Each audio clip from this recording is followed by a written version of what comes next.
I realized I had worked myself into kind of a prison, and my side hustle real estate was going to get me out. And I spent the next year like I had never worked in my life, busting my butt to build that business. And a year later, I was able to replace and surpass my 9-to-5 income. A year after that is when I blew up and went to $1 million. I realized that $1 million was more than I had made in my 9-to-5 in the last 20 years. Cumulatively, when I really got serious and was able to escape my 9-to-5, it was almost like I had my head held underwater for years. And I finally came up, and it's like the oxygen filled my lungs and I felt alive for the first time.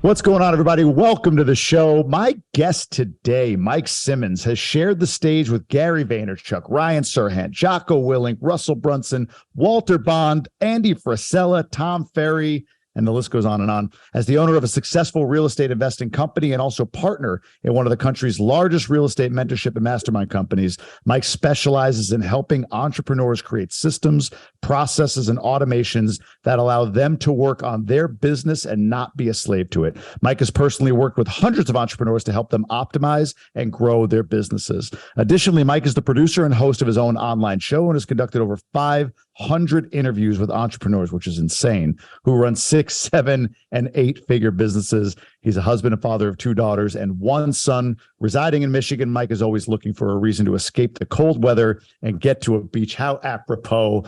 Mike, welcome, man. Good to have you. Thanks for having me. I appreciate it. I escaped Brighton, Michigan to come down here to the Dominican Republic. Yes. No kidding. All right. Yeah. Small world, man. Yeah, I can understand why. It's pretty brutal here in Michigan.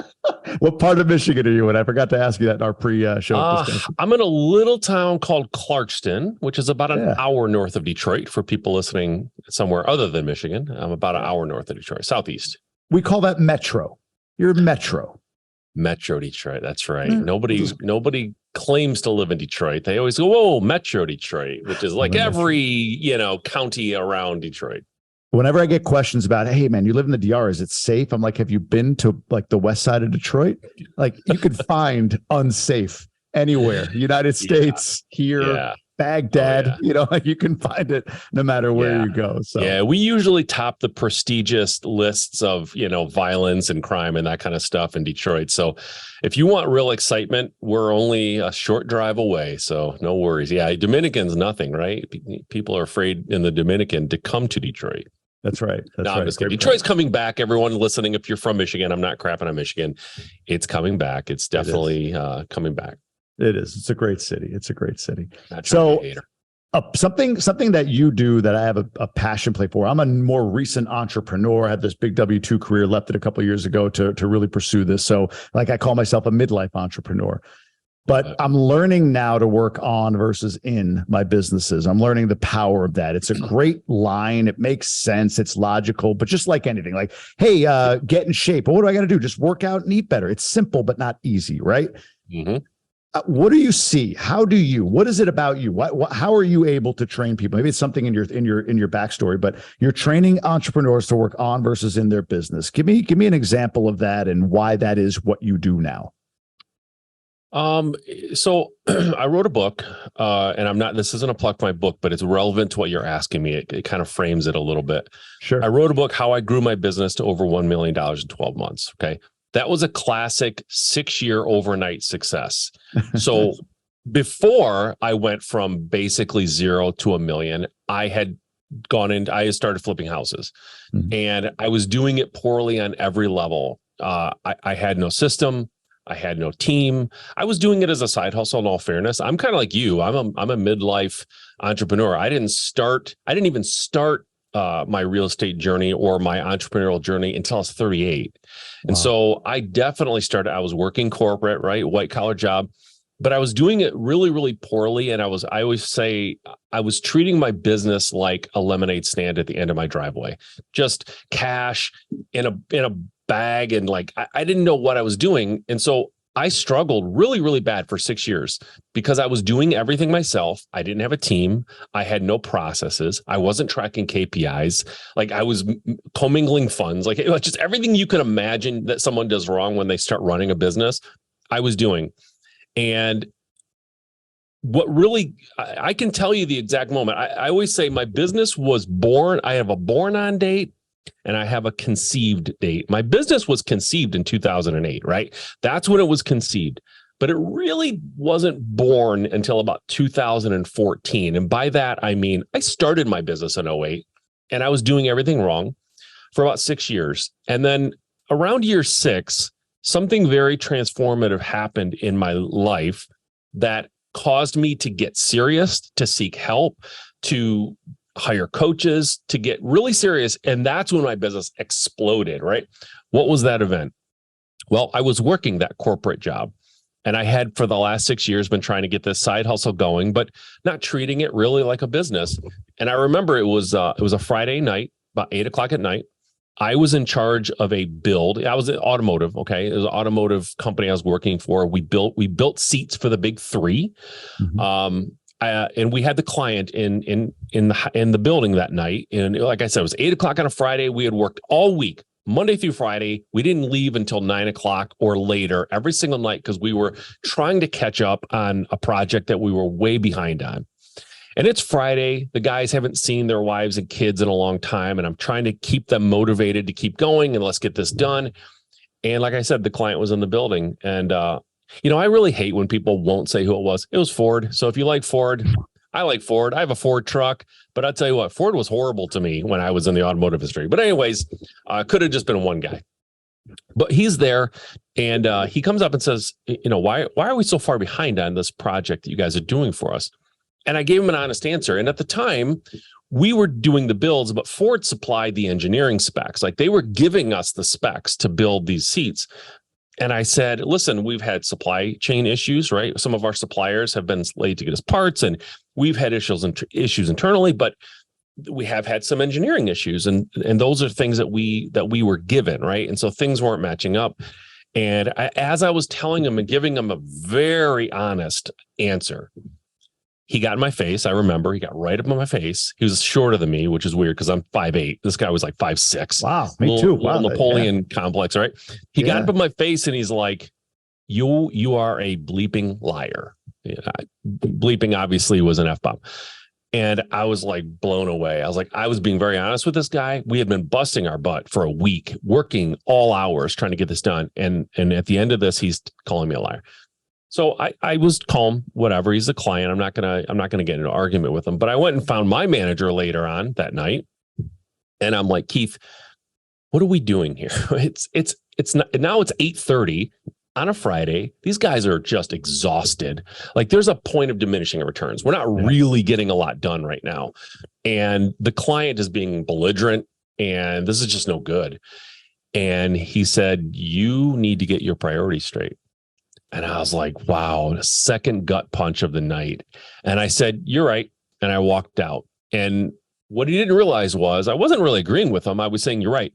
Here, you know what my priorities are? My wife, my kids, my health, my happiness. Like those are my priorities." And so that night I vowed that my little side hustle that I was running, like this lemonade stand at the end of my driveway, was going to be my escape plan. That was my escape plan for the industry and the job that I put myself in, right? I'm not blaming anybody. I didn't end up there. I orchestrated my career to be where I was, but I realized I had worked myself into kind of a prison, and my side hustle real estate was going to get me out.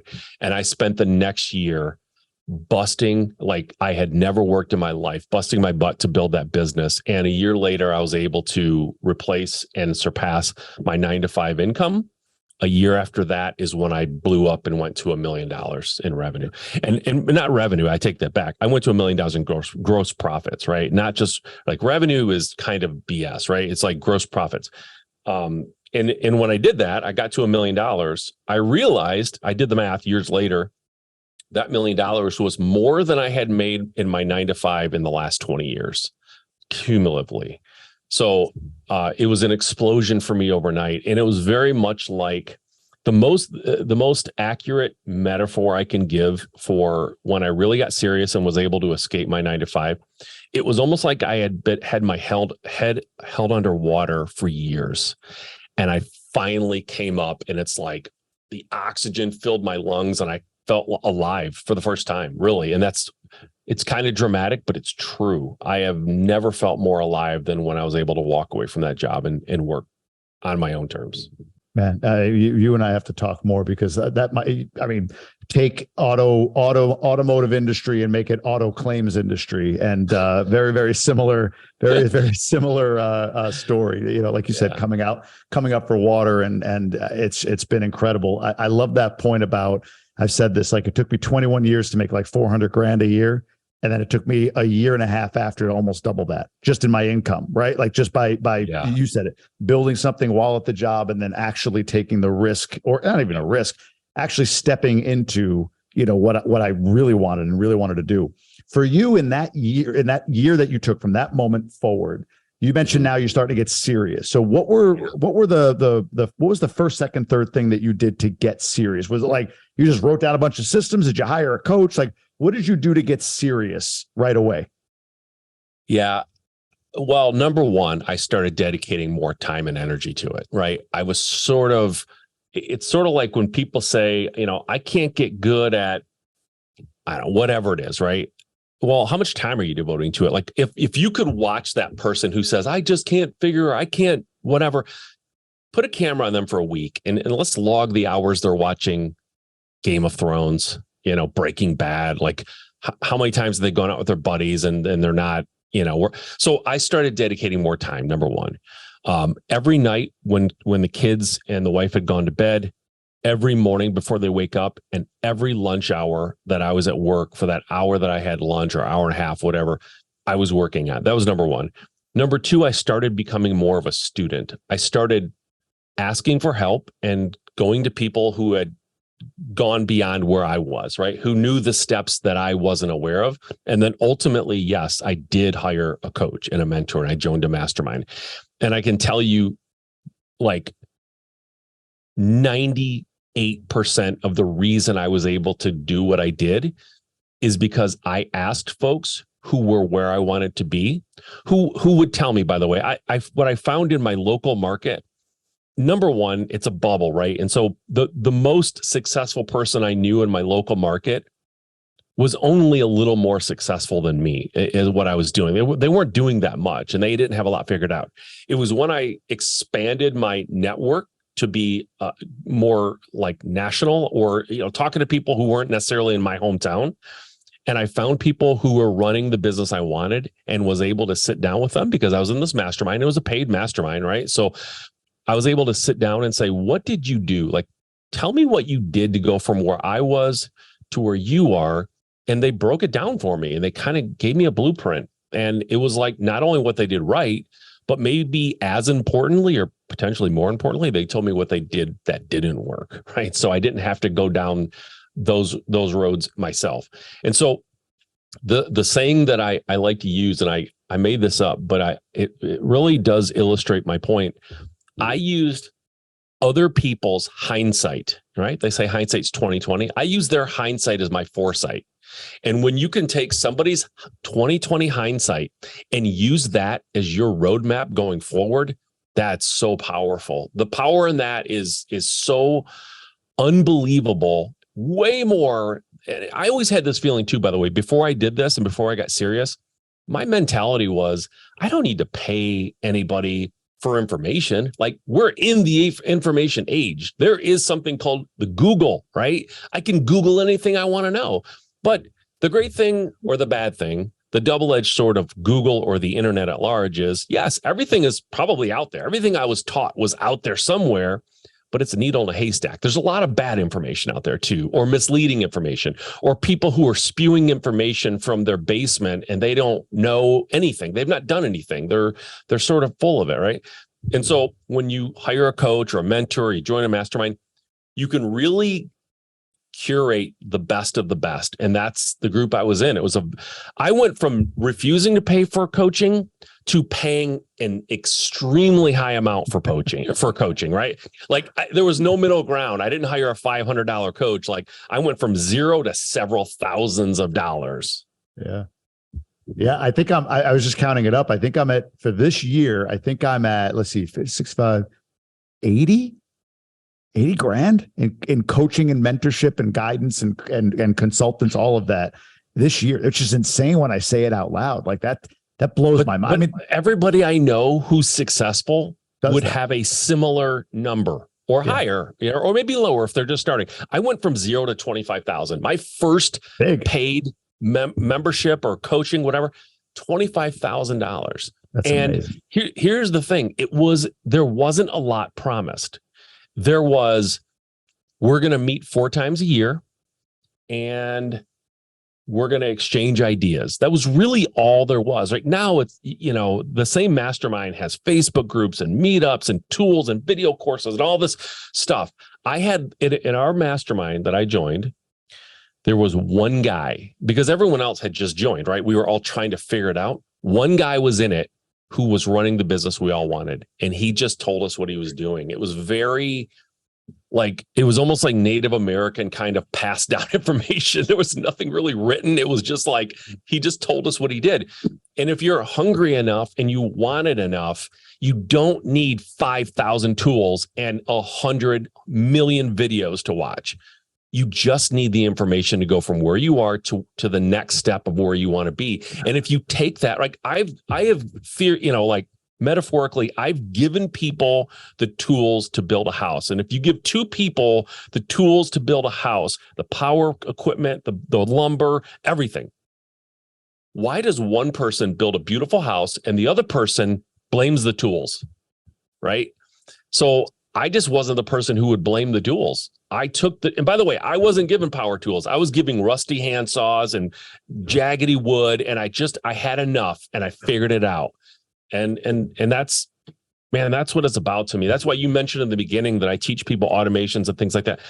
I have no interest in running a business or teaching someone how to run a business that is super manual and something that they have to be in every single day for 15 hours or it falls apart. To me, that's worse almost than a 9-to-5. Yeah, you're working for yourself, but your quality of life goes to crap and your wife or husband hates you and your kids don't see you. Like, you need to build a business and run it like a business, right? If Steve Jobs didn't go into work one day, Apple still chugged along, right? Yeah. You can't be the person pulling all the levers and on the hamster wheel all day long. That's a terrible business model. So I do teach people how to create a business that's passive. And by the way, I run a wholesaling business. It's passive. Yeah. Okay. It's transactional, but it's passive. I don't look at houses. I don't buy the house. I don't sell the house. I don't do any of that. I don't go to closings. Like, I couldn't tell you what any of the houses that we did last year look like. I just don't do it because I have a team, right? That's no matter what you're doing. I'm a big, firm believer in automations, systems, and building a good team. I love that. And we're going to dive into a little bit on that in here in a moment. But I want to ask you, and you might have answered it just now, at least in some part. When you got this, you mentioned, I love your point about you paid for this mastermind group and you went in. And I always say that when people think about Gobundance, right? They always say, look, you're paying for access. That's it. People want to know the features, but that's typically like W-2 college mindset, right? Like that's the mindset there. It's like, well, I 100%. Put money out.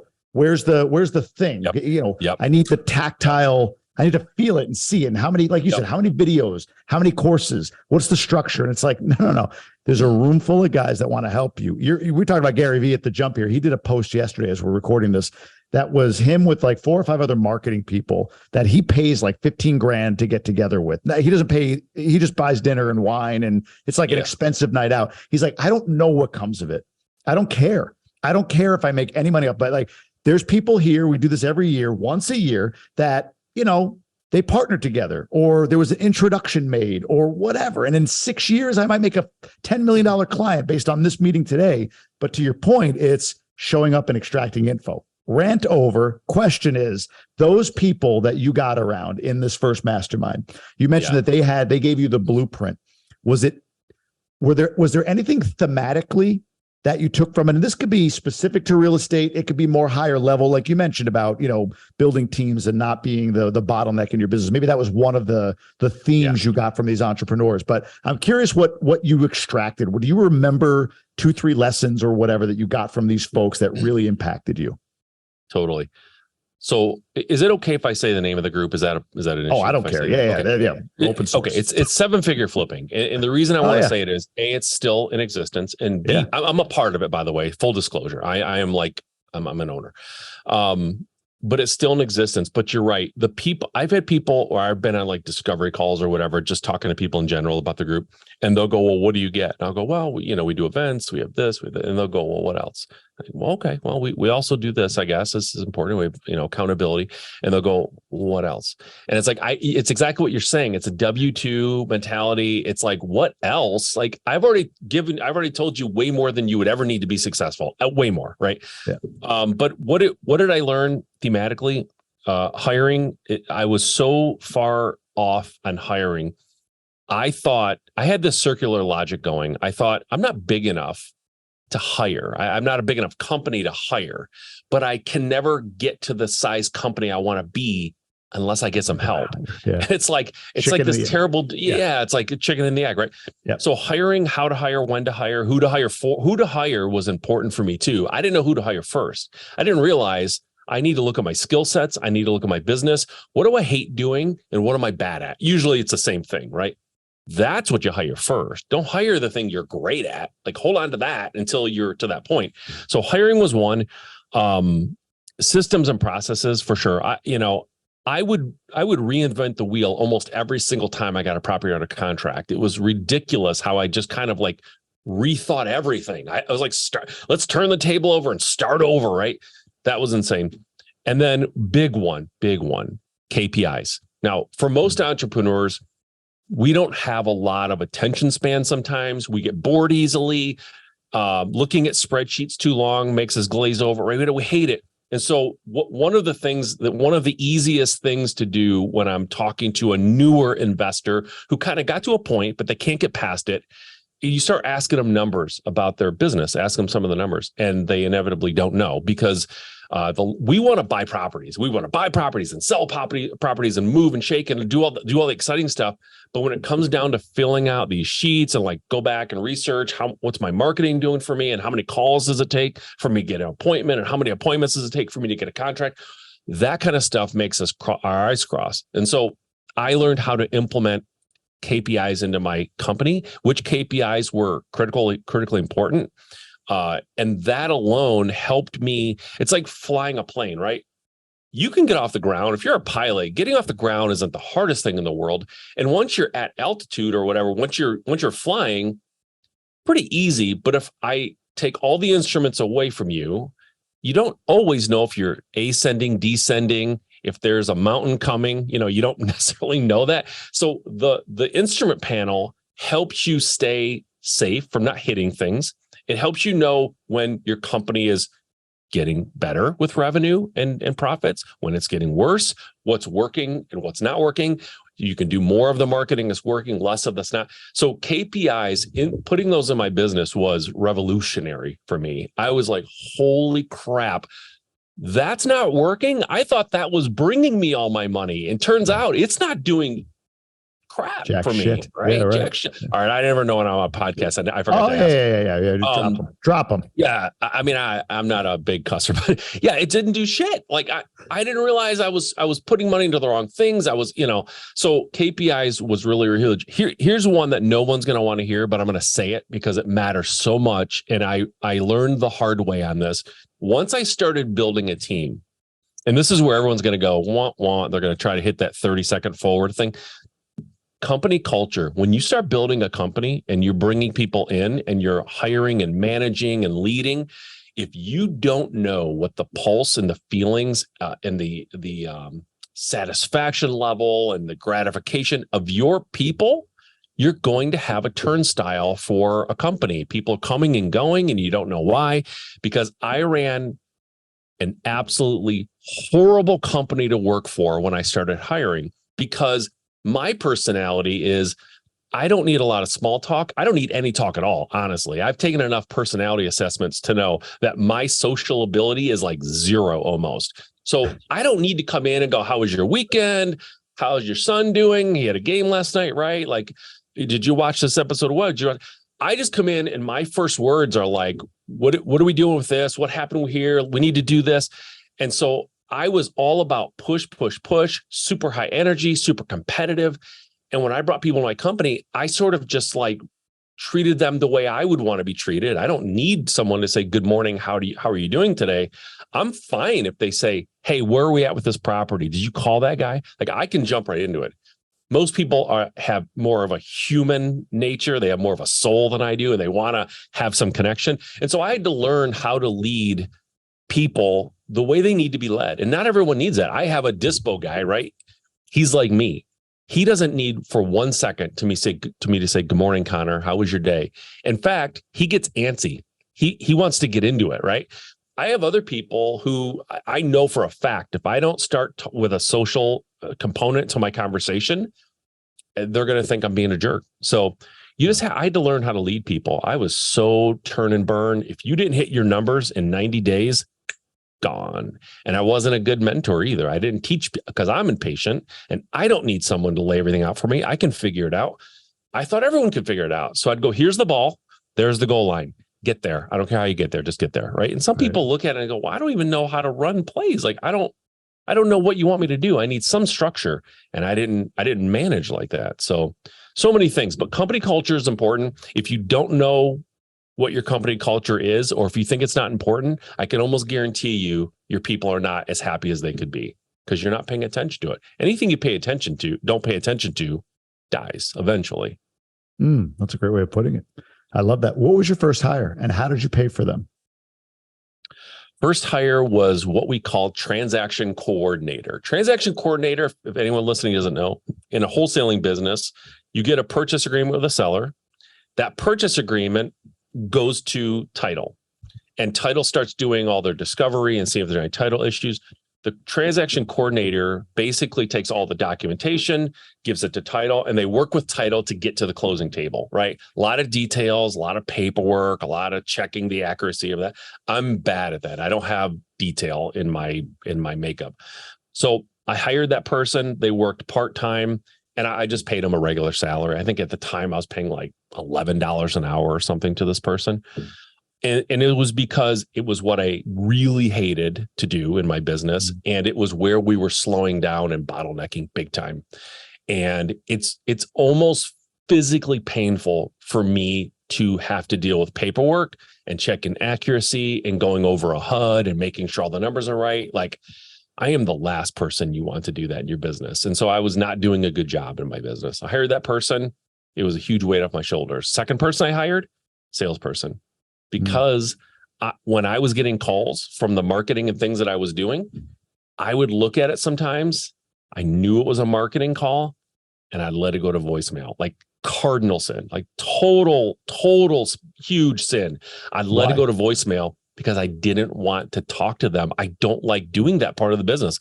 I'm not a talk on the phone guy. And I would just be like, I know I should answer this. This is money. And I just don't like it. And so I'd call them back. And sometimes I hoped they didn't answer so I could leave a voicemail. And that's insane, right? It sounds stupid to say it out loud, but this is before I got mentorship. This is before I understood about hiring. I hired that salesperson. And not only did they crush it on the phone, but my KPI, when I would go on appointments, seller appointments, if I went on 5 appointments, on average, I would get 1 contract out of 5 appointments. Not bad. Okay. It's not bad at all. Yeah. It's okay, right? I hired a sales guy who was, I kind of got lucky. Sales is hard to hire sometimes. It takes a while to get the right person. I knocked it out of the park right off the bat. But this guy, he would go on 5 appointments, similar to all the 5 that I would go on. He'd go on 5, he'd get 3 contracts on average. Killer. Wow. You know what that does to a new business when you go from 1 to 3 with the same marketing spend and the same effort? It's because he was doing a much better job on the phone creating rapport, and his superpower is sales, right? And so when you're an owner of a company and you're trying to get it off the ground, you have to wear all the hats. You have to, right? And I was flat out adequate at best at sales, but when you bring someone in who that's really what they do well, I watched him go. I would go on he went appointments with me when he started. By the way, this guy wasn't in real estate when I hired him. He was a pharmaceutical salesperson. He didn't know one thing about real estate. So he would go on a few appointments with me. he would see some of the real basic tools that I would use when I was on an appointment. I only had a couple of tricks in my tool belt. He learned those. And then once he started going on his own, all I did was give him a number. I said, Mike, his name is Mike too. I said, Mike, here's the most you can offer for this house, but get it for as little as possible. But this is your watermark. You can't go above this. And he'd go in there. And if he had a question, if they asked him something that he didn't really know how to answer, he'd say, I got to step outside and talk to my boss. He'd go in the driveway. He'd call me. Hey, man, I got in here and like there's some water damage on the roof. I don't know what that even means. And I would give him some feedback, give him some things he could say. He'd go back in. And he did that for maybe a month. And then he never called me again. And he was just crushing. And he still does. Yeah. Yeah. Did you ever get to the point where you hired out the cultural component? HR, operations person, that sort of thing? No. Well, I've hired operations people. No, to answer your question in the spirit that you're asking it, no. I have a partner, business partner. Me and my partner are the ones who make sure that we have our finger on the pulse of the culture of our company, right? We do weekly meetings. And the weekly meetings we have a half an hour with everybody. It's not necessarily a work meeting. It's just like, hey, how is everything going personally, professionally? Is there anything we should be talking about? Because when you tell people, hey, I have an open door policy, come to me anytime you want. It's sort of like, it's more intimidating to go, I need to talk to you, right? It sounds like something bad's about to happen. But if we have a standing half-hour meeting, we're already talking. You didn't have to get my attention, right? So we do that kind of stuff for sure. Quick note or quick little side story. We've hired 3 operations people. We call them COOs, but basically running operations. 2 of them crashed and burned badly, like really badly. It was a horrible experience. And my partner and I swore we would never hire an operations person again. We'll have people like leads who are taking lead in certain areas, but no overarching person. We literally just hired a new operations person a month ago, and she's awesome so far, killing it. Like one guy that we have in our company who hates everybody we hire for operations because he's like, it never works. These people are clowns. I don't know why we keep doing this. He texted me the other day and he's like, I love this person. Don't F it up. I like her. I'm like, okay, good. That's the endorsement I want. The integrator, if you want to call it that operations person is the most sought after, I feel like the most sought 100%. After piece of, talent piece in an organization. What did you learn from the first 2 that you think helped you in hiring the third? Was there anything that you saw as, because this we talk about integrators all the time in Gobundance, people that I meet outside of Gobundance, but integrators or operators, they're hard to find. So what are some lessons you learned from the first 2 that you may have been able to apply on this third one?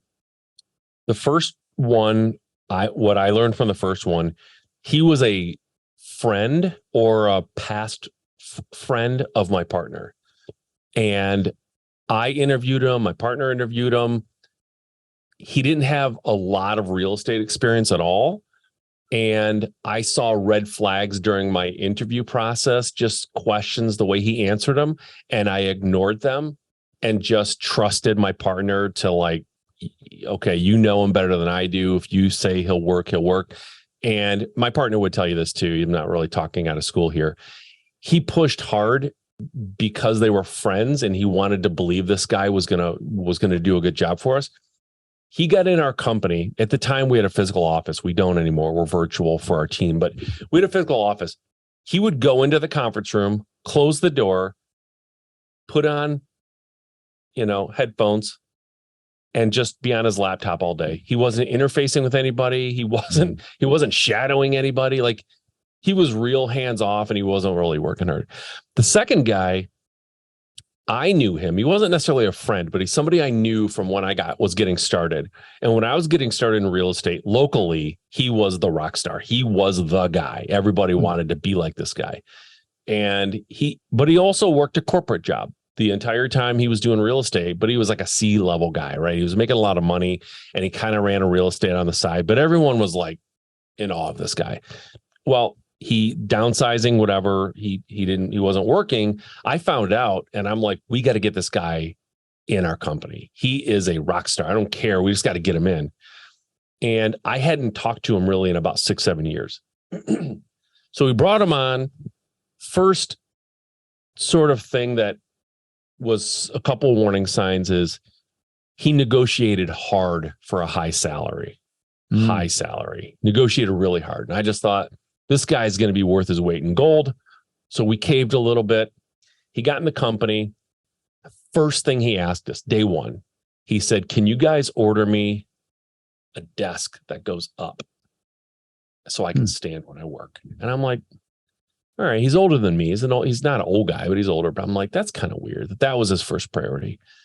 And then turns out the guy was running his own real estate business out of our company, not really doing anything, collecting a huge paycheck from us. Yeah. And he was real resistant to being led. If we gave him sort of targets or, projects, he sort of pushed back a lot. It never really got done. And then it would be like sort of a half-assed effort. And this was the breaking point, though. Bottom line is he didn't take our company seriously. He thought he was too good for us. We were in a meeting, me, my partner, and our operations guy. I'm sitting at the head of the table. My partner's on the right side. This operations guy is on the left side. And we're sitting there talking, and I see the operations guy is just typing away on his computer. And I'm thinking, he's taking notes, I'm sure. So we're talking, and pretty soon I can tell he's not contributing, though. He's just typing. Me and my partner had the meeting for him, so we could keep him in the loop, right? So at one point, I leaned back on my chair, and I kind of look over at his screen. He's on Facebook. He's chatting on Facebook. And I'm like, I keep almost saying his name, but I'm like, dude, I said his name, but I'm like, dude, what are you doing? And he goes, oh, sorry. And he closed his laptop. He's listening. Next thing I know, laptop opens. He's listening. He's typing away again. And I'm thinking in my head, surely this son of a bitch is not on Facebook. No way is he on. I look over. I'll be, God damn, this guy's on Facebook again, chatting away. And I was like, meeting over. A couple days later, I talked to my partner. I'm like, we got to let him go. I can't. Like, he's collecting money. He's doing nothing. It was a joke, right? So we let him go, and we're talking to him. And by the way, we let him go, but we were very complimentary of him. We're like, man, you're great. Maybe we're not quite big enough for you yet. We were lying to him to be polite and to save his feelings. Sure. And he goes, well, I predict you guys are out of business in 90 days. And I was like, what? I'm thinking, you haven't done anything. We had our biggest month ever when he left. And he's like, you'll be out of business in 90 days. That was 2 years ago. Like, he was just, and then I heard, stories started coming in from people who work for us of all the crap that he did and things he said. And it was a disaster. And I was just like, never again. Is he still operating locally or no? Do you know? He's talking a big game on Facebook groups and things like that. I don't think so. I don't think when I lost touch with him for 6 years before we hired him, this is the other thing is once he got in the company and he started like talking and doing things, I realized this guy's not as sharp as I remember. But I always remember, how, like when you're little, you remember like you see your uncle or whatever, and he's like, this is a huge guy. And then you grow up and you're a grown man, you see your uncle, like, he's an average guy. He's not that big. I thought this guy was a rock star. I don't think he was ever a rock star. He's very arrogant and very cocky. And so some people interpret that as, extreme confidence and success. And I don't think he's ever been either one of those things. I think I was duped a little when I was new, thinking this guy was really good. Hired him. He was either incompetent or an absolute time stealer, like one of the two, right? And you don't want to be either one of those things. And so what I learned was, let's go slow. If we're going to hire somebody else, let's not go out looking for someone, right? If you go and look for someone, you'll find someone, but it may just be someone that you want to find because you're looking, right? So we weren't looking for this person. Third component that I really love about the person we just hired is she has run the same business that we're running, only they were slightly bigger than we are. So there's very little to any learning curve at all. She just has to understand kind of how we operate, some of the nuance, but she brings a lot of ideas to the table. And, we pay attention in the first 90 days. We're not necessarily the turn and burn that we used to be, But in the first 90 days, if you're not doing anything that's impressing us, then we're probably not going to see it. After the honeymoon phase, it's not going to get better. So we got to really be diligent about kind of focusing on what's actually going on in the first 90 days. How much are they taking on? How much do they want to take on?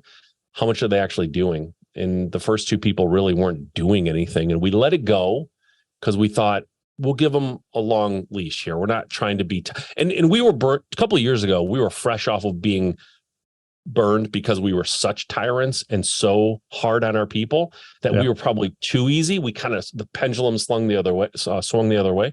And so now I think we have a much better balance about that, about being careful to not let too much time go before we see results and not being too hard on people. Makes sense. You talk a lot about systems and processes, and I've been wanting to ask this question because I think it's important. Those, especially like you said, for the entrepreneur whose head's in the sky and all of that stuff, those are such intimidating. They're used often, and they're intimidating terms, or can be, systems, processes, because you're thinking like widgets and AI and all that stuff. Can you give me an idea, like what are systems and processes from your perspective? Is it you need to create a complex or semi-complex or sophisticated group of systems that operate on their own, or maybe it's is it as simple as a weekly call that you have with your team for 30 minutes to ensure culture? Like, can you give me an idea of when you define and work with entrepreneurs on systems and processes? What does that mean? So it's definitely in between what you said. You gave me two extremes, right? Yep. When you're a smaller company, maybe a one-man operation, one-person operation, maybe you got one employee. What we found, and the mistake that we made, and this is super important that I tell people, when they decide they want to start putting together systems and processes, and you're right, it's sort of a vague term.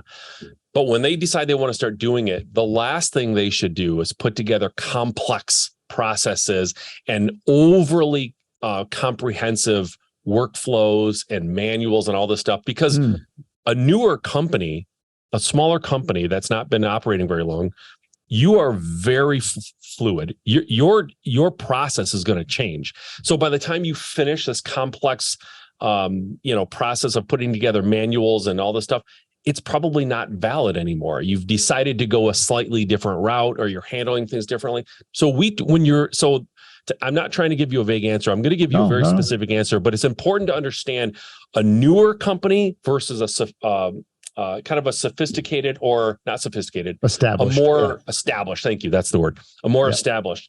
In the beginning, we treat our systems and processes much more like checklists, right? Almost like a pilot might go down before they take off on a plane. Like, it's all checklist stuff. It's high level bullet points that we use for our process. As you get more established and you have more reps and you kind of settle into how you do things, now they need to get a little bit more explicit, because not only are they a little bit more established and you know that there's success with that system, you're also starting to hire more people. And so you need something for them to understand how to do their job. And usually when you start hiring, your business grows, and I suggest that you start putting people in silos. Doesn't mean they can't cross-train a little bit, but we give people very few directives in their workday. If you have 100 things that you're responsible for, you're really not responsible for anything, because there's no way you can do, right? So a salesperson's job is to sign contracts, make calls, go on appointments, sign contracts. We don't bog them down with getting super heavy on like the CRM and being in there and like all kinds of other stuff, like the closing process and title and all that. No, your job is to talk to sellers and sign contracts ultimately. And so when you start siloing people, you definitely need workflows and stuff like that. Now, I'm not a big fan on creating a lot of technology that works independent of you. And I know that's counterintuitive, but A, it breaks, and B, the more technology, and I was all about it in the beginning. I was like, I don't even want to ever talk to anybody. Like, we're just going to have these automated emails and you call me and it's like this. And when somebody wants to make an offer on a house, they go to this thing and they put their offer in and they just submit it and we'll counter it if it's based in these parameters.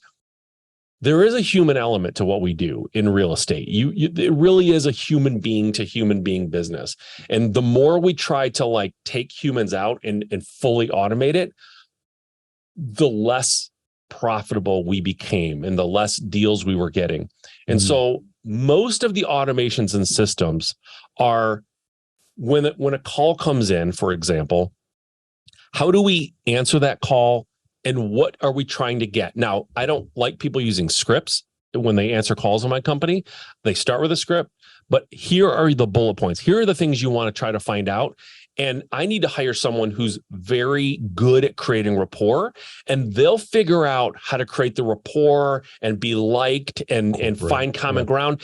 And in the midst of all that conversation, they know they've got 3 things that they have to find out on that call if they can. And they're critical. Everything else is window dressing to create this feeling of trust and breaking down some barriers. And so those are some systems. When we go out on appointments, we have systems for okay, before you go on the appointment, this is a good example. Before you go on an appointment, acquisitions person, you need to do your own independent research. Don't rely on anything anyone else did. You need to go in and comp that property, find out what the other properties around it have sold for. And, you need to understand about that. Then you make a call to the seller, reconfirm the appointment, maybe try to get a little bit of rapport going if you can, but you need to reestablish that appointment. Go on the appointment. When you're on the appointment, you start off by finding out what their pain point is. What's their motivation for selling? And you spend 90% of the appointment talking about that and figuring out how you become the solution. Only at the end, smallest part of the day or smallest part of that conversation is you negotiating the price of the house. Because if the price of the house becomes the focus of that conversation, you'll lose more often than not. They have to see you as a trusted solution to their problem, right? And so that's that. When they get back, they take that contract, immediately send it to our dispo manager and our transaction person, and then they're out. And they go on to the next one, rinse and repeat. That's the process. My dispo guy, he is evaluated mostly 90% of how we evaluate his whether or not he's doing a good job. It's all timing based for dispo, right? Once the PA got to your inbox, how long did it take you to get that out to our private buyers list? How long did it take you to collect a deposit from a buyer? From the time you got the deposit, how long did it take you to get to the closing table, right? It's all speed based, but there's a process for him. He gets it. He sends out the email. He creates the marketing plan, right? So for us, processes are mostly human things that human are doing. We're not automating all of it, but we want to do things the same way so that we can be efficient and fast. In our business, mine at least, speed is preached all the time. Speed, speed, speed. If you get a contract from a seller and it sort of languishes and flounders in your company and you don't get it out to the title company right away and you're not really quick, nothing good will happen. You'll end up losing that contract. The seller will get a little skittish. They haven't heard from you in a while. It took too long. Are these guys legit? Nothing good. I've never had somebody get a contract and say, oh man, we got that contract. We forgot to market it out. We forgot to start the rehab. We forgot to, it sort of sat around. And they said, I'll be damned. I made way more money because I didn't take action right away. It's like that conversation never happens. It's always, we lost the deal. Seller backed out, right? Or something bad happened in the market or, in the world, right? Ukraine gets attacked and people start freaking out and everyone doesn't know what to do. It's like nothing good happens by letting time go by. You must move that along. And so our processes are all about speed and efficiency of getting through the system, because that's huge for us. This market, as we're coming into it, whatever it, maybe we're in it, who knows? But, as we record this early 2023, words recession, inflation, markets crashing, inventory is getting higher. People aren't selling, there's all this stuff. As a wholesaler, as a guy in the business of wholesaling, what's been the impact, if any, so far? And, or how do you override or overcome the potential impact of all that's happening?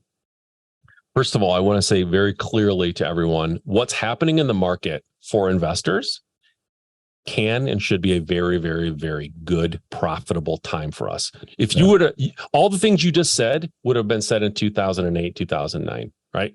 But if there's any investor listening who was either not in the market then or very new to it, like I was, if you're not saying, I wish I could go back to 2008 because you would clean up knowing what you know now, like everyone says that, right? And so we're in a market where we're going to look back at some point and say, wow, what a great opportunity we had as investors. Now, it's not always going to be great for consumers and homeowners, or people who are trying to buy their first house.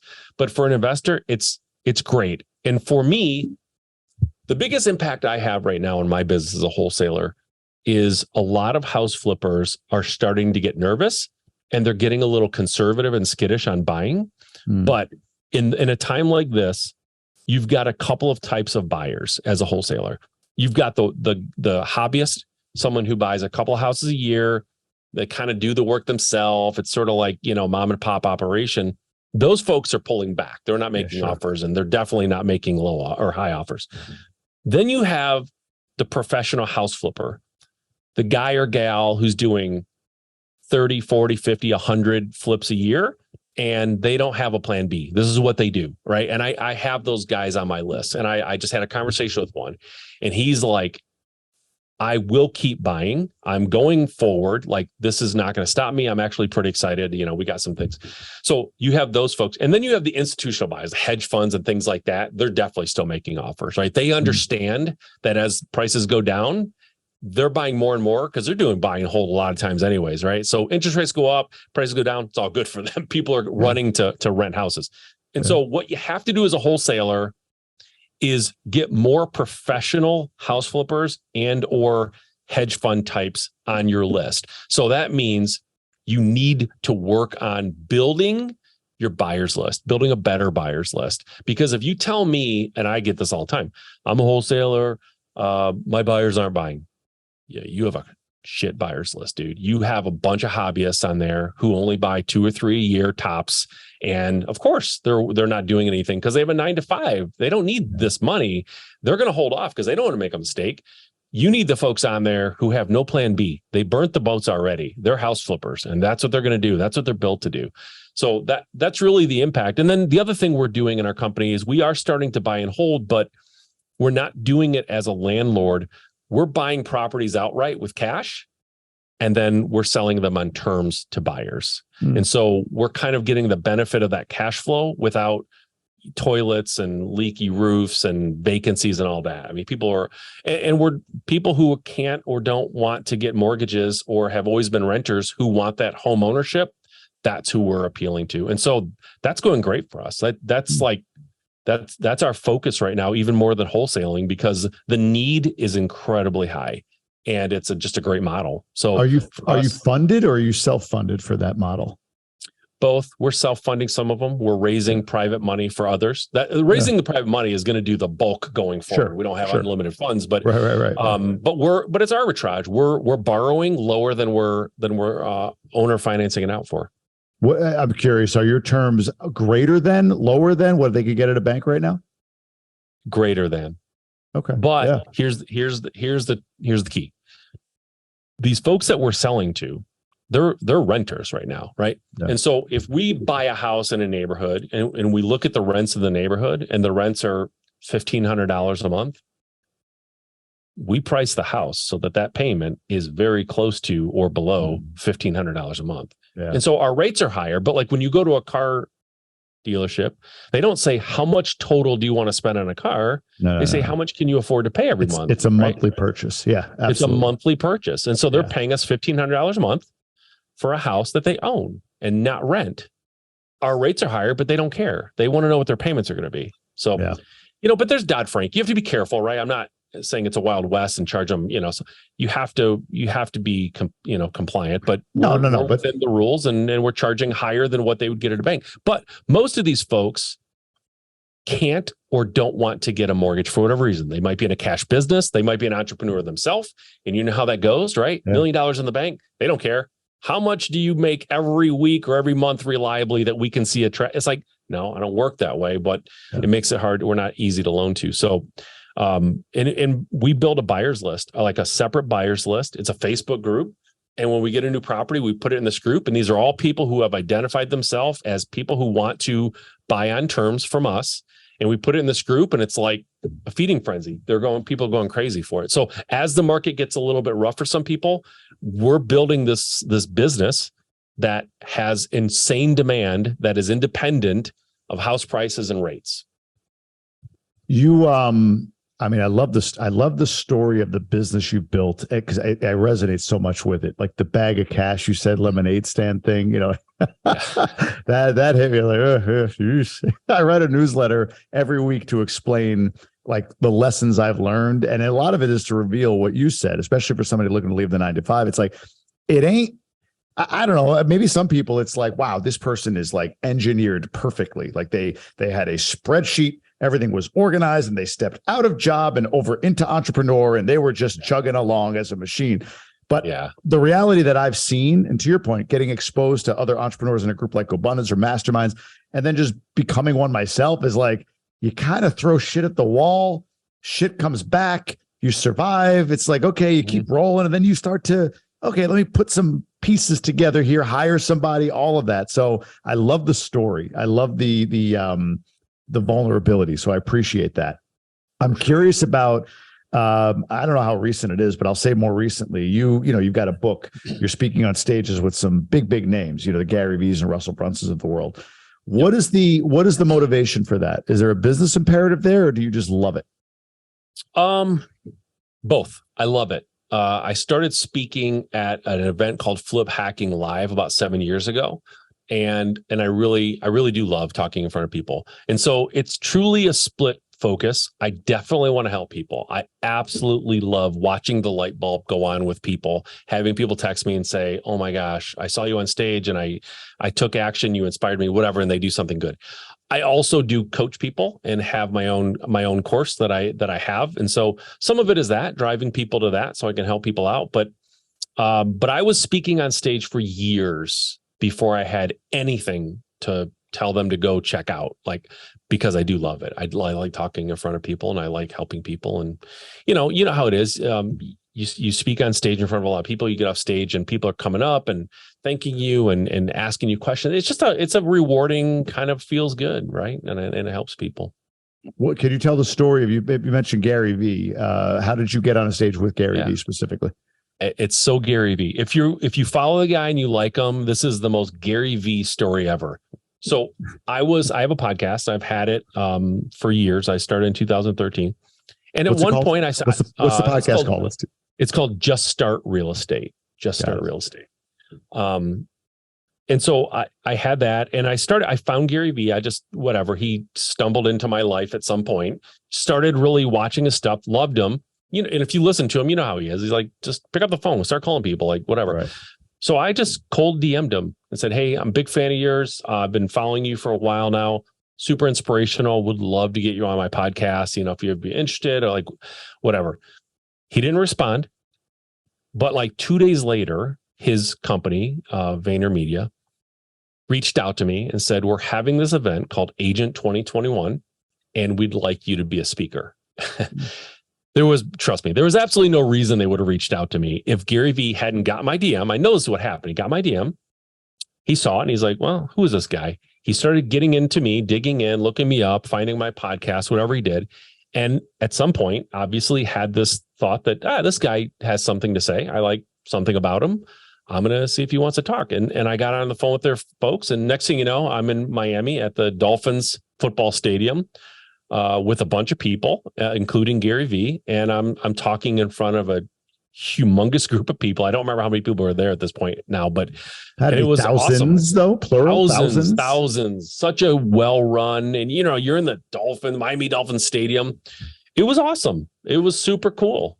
Yeah, it was a really. What was awesome your talk? I was talking about how technology will affect real estate in the future. Like, what technology do I think will be impactful in the future? Oh, you got to give us some goods here. What technology will be impactful? This was back in I want to say it was in 2018, 19, 20. It was in 2018 because he was going to have 4 of them, and he called it Agent 2021 because that would be the last year that he spoke. So at the time, I was speaking about Facebook and finding motivated sellers on Facebook, because in 2018, that was a relatively new thing for me, at least in real estate. I had not heard a lot of people doing it. And so creating ads that convert and how those folks in real estate and what they're, it's a little bit different than when you send a postcard, someone finding you on Facebook and clicking on an ad. And so I was just talking about what we were doing in real estate and what I imagined would come true over the next few years as it relates to Facebook and finding motivated sellers. So that was my focus at the time. Were you paid to speak, or was it more of the opportunity that I was not paid to speak? It was at least they pay for your travel. Nothing. No, you had to get there by yourself, dude. Yeah, and honestly, like I love too. Gary. I would have too. I would do it tomorrow for free. I don't care, man. But Gary V, it was interesting because at that point I had spoken on stage probably 2 or 3 years at that point, fairly big events at Flip Hacking Live. And I know how things go at Flip Hacking Live. At Flip Hacking Live, if you're asked to be a speaker, you've got all access to everything. Like you can go backstage, you can do whatever. Like you're a speaker, right? Man, at Gary's event, you are a speaker. That is a certain kind of entrance and certain kind of access. It's not all access. It's not. So, I mean, there were some big names there speaking, and you have to have backstage access to get backstage access. What does that look like? So you're a speaker. What is the access you have? Is it just like this tunnel stage back? That's it. Yeah. I mean, you can go to the event obviously and be in the audience, but like he had VIP events where he like was hanging out after hours with people. Speakers were not automatic. Gary was very ushered. He was siloed and he was ushered around. He didn't just walk through the crowd like, Jesus and touching everyone. Like he was siloed. He was sequestered from people, which is fine. It's just another way of running it. Right. But yeah, speaker access. That was an epiphany for me in the last 3 months. I was talking to a guy who's big in the Tony Robbins organization, meaning he's what is it, like the platinum, pay like $100,000 to be in this, high level Tony Robbins thing. And he's done that year after year. He's a Gobundance guy. And he said it really well. He goes, Tony is an employee in his organization. Like, well, what do you mean by that? He's like, there's nothing that he does. Like there's nothing that he does in that structure. Like you said that they pretty much like point him, push him, go do the one thing you're great at, right? Go speak on that stage. But like the car, the path there, the drink, the food, who's going to be up next, the logistics, who's allowed where, like none of it. And it makes sense. But for some reason, when he said it that way, he's an employee in his own business. I'm sure Gary, right? Yeah, Gary is an employee in his own business. Like they structured around him and they just literally plug him in like the president, just you go there and that's 100%. It, right? 100% right. 100% right. Yep. So I see that as, as I start to think, because I like you, I speak a bit. I've got a brand, trying to build that, grow bigger. Gary motivates me. That's the kind of guy that I aspire to, right? So to get to a place where I'm in my genius, hire out the things I'm not great at, do what I do well, be in the spotlight. Like you've got the podcast, you're getting on stages, you're running the culture of your company, right? Like that's where you spend time, not okay, I'm getting on listing or appointments. I'm taking calls. I'm going to the houses. None of that. It's a passive endeavor for you, the business, because you're in the area that you love being in. So I don't know. That just really speaks to me. So anyway, totally. I will say it was the best run event I've ever been to. By the way, I mean he was handled like the president, like you said, but man, was it ran tightly. Really well done. Really well organized. It was a real lesson in how to run an event well. Very cool. Very cool. Well, let's get this because I know we're running up against it here. What's the best way for people to learn more about you? You have a book. How can people get a copy of that book? Talk me through all that. Yeah. So this is the book I wrote, and I created a landing page for your folks. And if they go to my website, mikesimmons.com/tribe, you will get a free download of the book, free digital download of the book. So that's free for you guys. I do have a podcast. We mentioned it. It's called Just Start Real Estate. You can go check me out there. If you're on my website, there's contact information there, so you can get a hold of me if you want. So that's really the best way. Go to my website, go grab the book, and listen to the podcast if you're a podcast listener. Love it, man. Well, I get back to Michigan, I'll have to take you out for a drink or coffee or whatever it might be. But I appreciate you jumping on and just a ton of information, man. And the story is incredible. So I appreciate you doing this. Thank you for having me. I appreciate it very much. I had a good time too. I told you in the beginning, right? Is a little back behind before we got live here that I'm super competitive, and I saw that you have episodes that go 215, 220. I have literally been watching, man. I need to know, or I'm sorry, 115, 120. We're about 110 right now. So I feel good about it. It puts me in a pretty good ranking that I can be happy with. So there you go. I can't help that competitiveness. You're in the pantheon. Right. I appreciate it, Mike. Thank you. All right, man. Thank you.